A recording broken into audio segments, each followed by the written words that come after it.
Dalam sebuah video berdurasi 2 menit 44 detik yang viral di seluruh dunia pada 28 April 2025, terlihat pasukan komando TNI dari Satuan Kopassus dan Denjaka mengeksekusi 12 tentara AS dan 8 tentara Israel yang mereka tangkap dalam penyergapan di Khan Yunis, Gaza Selatan. Eksekusi dilakukan di depan reruntuhan rumah-rumah warga Palestina yang dibombardir sehari sebelumnya oleh jet-jet tempur F-35AS dan Israel. Dalam video tersebut, Komandan Operasi TNI yang wajahnya tidak terlihat karena tertutup balaklava hitam, mengutuk tindakan pengecut pasukan Amerika dan Israel yang menyerang konvoi bantuan Indonesia dan membunuh 14 prajurit TNI yang tengah mengawal evakuasi warga sipil Palestina. Sang komandan lalu memerintahkan eksekusi di hadapan bendera merah putih dan lafaz takbir. Presiden Indonesia dalam pidatonya 2 hari setelah kejadian menyatakan, TNI tidak memulai konflik ini. Tapi jika darah prajurit kami tumpah, kami akan balas 7 kali lipat. Presiden AS dalam pidato darurat dari Situation Room Gedung Putih menyatakan, eksekusi brutal terhadap prajurit kami adalah tindakan biadab. Indonesia telah menyatakan perang terhadap Amerika Serikat. Sementara Perdana Menteri Israel dalam siaran langsung dari Knesset menambahkan, pasukan Indonesia tidak hanya melanggar hukum perang, mereka telah menodai kehormatan militer kami. Kami akan balas dengan api dan besi. Namun Indonesia tidak gentar. Panglima TNI Agus Subianto dalam konferensi pers di Mabes TNI Cilangkap menyatakan bahwa seluruh satuan tempur siaga penuh. Jika AS dan Israel ingin menjadikan Indonesia ladang balas dendam, maka mereka akan melawan bukan hanya tentara, tapi 270 juta rakyat yang siap bertempur. TNI telah mengerahkan armada tempur laut dan udara ke pangkalan-pangkalan strategis di Natuna, Papua, dan Aceh. Komando Gabungan Khusus, Kogabsus, juga dikabarkan telah diberangkatkan kembali ke wilayah-wilayah sensitif di Timur Tengah, terutama di Lebanon Selatan dan jalur Gaza. Sumber intelijen mengungkap bahwa Pentagon tengah mempersiapkan Operation Iron Hammer, rencana pembalasan udara skala besar terhadap basis-basis TNI di Gaza. Pasukan elit Navy SEAL dan IDF Sayeret Matkal dikabarkan telah tiba diam-diam di wilayah Yordania dan Bahrain, bersiap menyusup ke Gaza maupun Indonesia.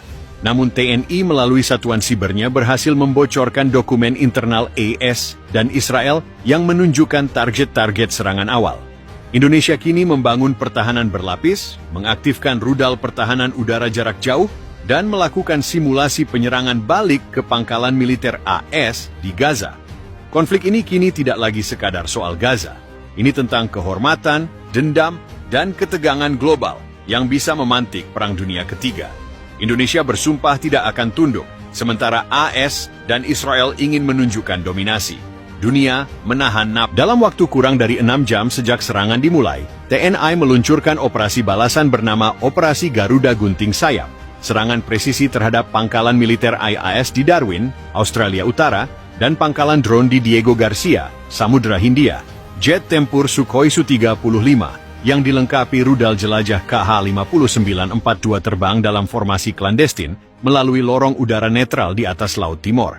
Satuan elit Denjaka dan Kopassus telah lebih dulu menyusup lewat jalur laut dalam menggunakan kapal selam Nagapasa kelas.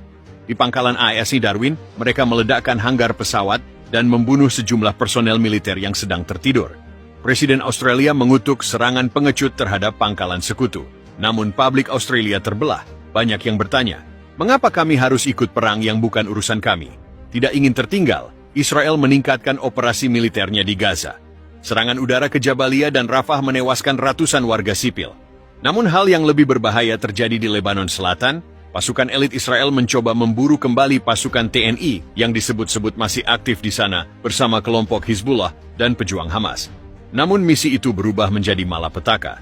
Di desa Marwahin, satu peleton IDF terjebak dalam ranjau darat dan dijebak oleh pasukan gabungan TNI Hizbullah.